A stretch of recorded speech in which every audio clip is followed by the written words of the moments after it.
Greetings and God's peace be with you. My name is Kristofer Lindh-Payne, and I'm one of the co-rectors at St. Francis Episcopal Parish and Community Center.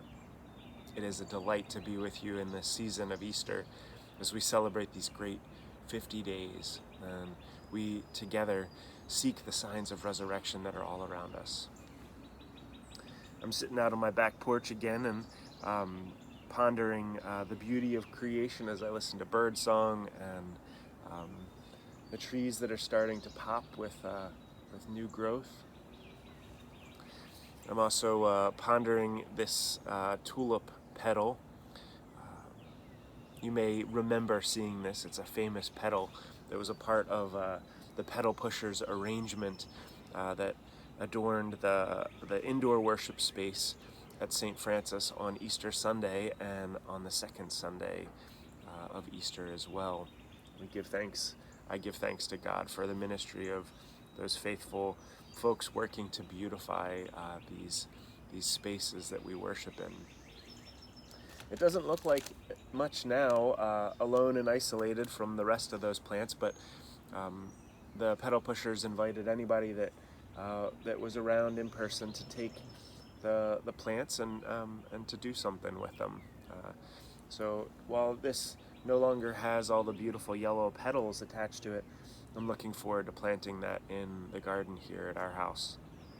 You know, if you plant these bulbs, the hope is that with some luck and the growth of God working in them, that they'll grow up next spring, and I'll see some tulips. We'll see some tulips and be able to enjoy those.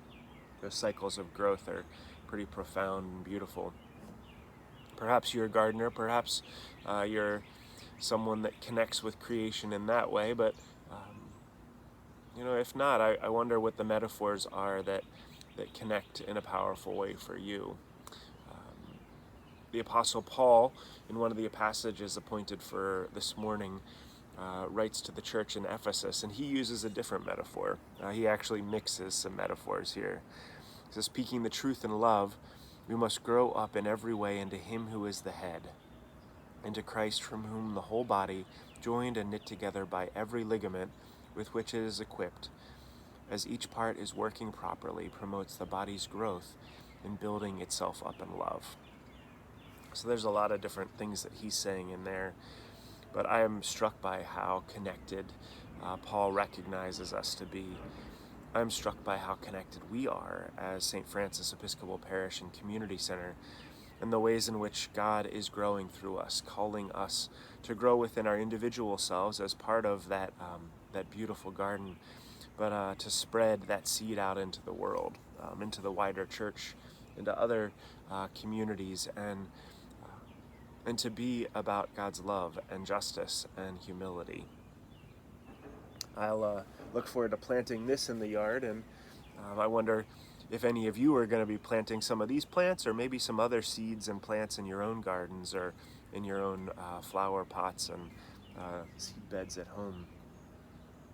I've been thinking about the process of cultivation a lot. You've been hearing me talk about that in sermons for weeks and maybe even months now. This Saturday, we'll be joined by Jacob Towner, who's leading a large group of volunteers, I hope. Maybe you'll be one of them, to help us create more of a food forest on our campus at St. Francis as we fill out more of our green space, as we reduce mowing area. We've got new raspberry bushes planted, but these are all parts of this extension of bees that are back and thriving, we hope, on our campus, and a range of other things that are going to be planted. Jacob's also going to be working with a group on building some convertible wooden benches that will be in our playground area as we try to clean that up. So I hope maybe you'll consider coming out to be a part of that work. And we think about how we connect together as ligaments, as the body works together. I think about the importance of how we take care of ourselves in that. And some of you know, maybe actually, I've talked about it before, but it's hard to keep it all together. We've been doing these videos now for over 2 years, but it was several years ago that I had an opportunity to create an extended sabbatical experience.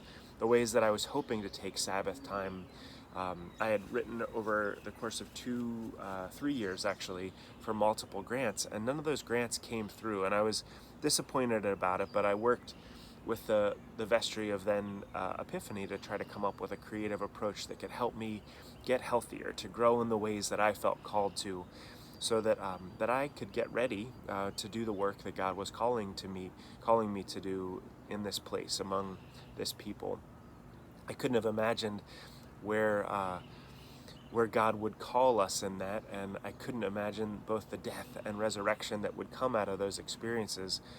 But I am so glad to see some more elements of that sabbatical coming to an end in these next weeks. And so I wanted to just tell you a little bit about some of that.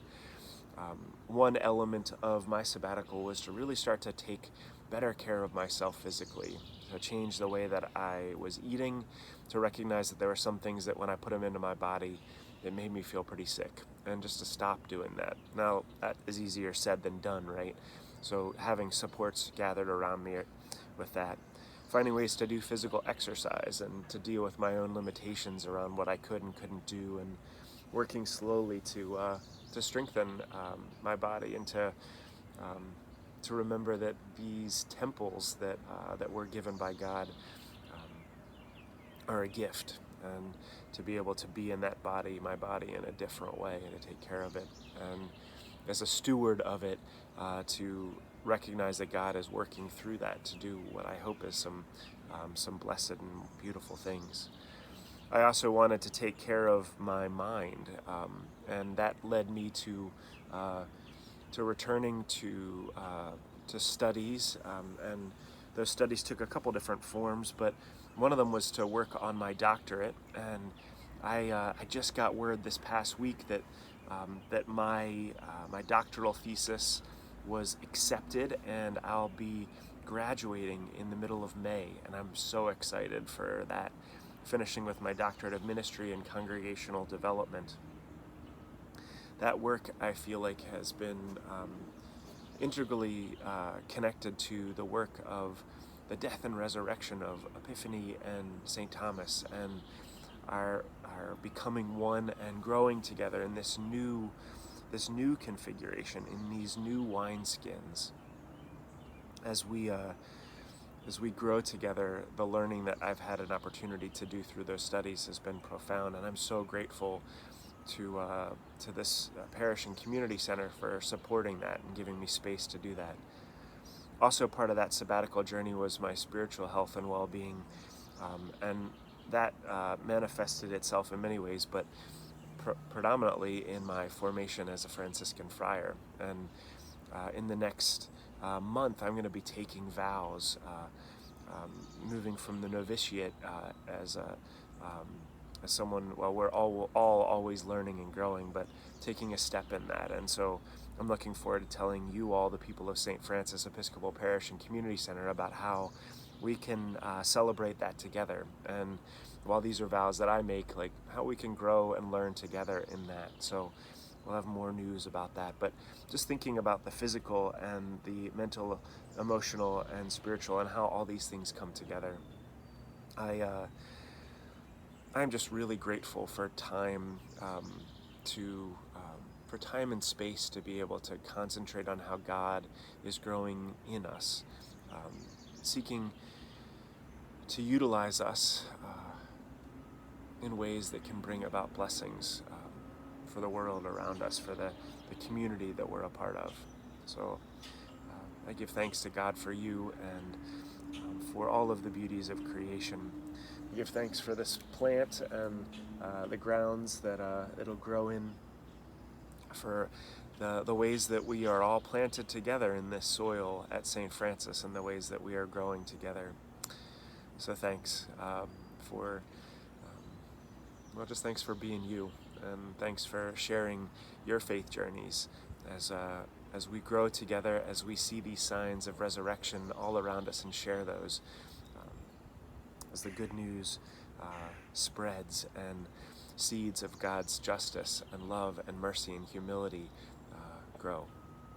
So until next time, Christ's peace be with you.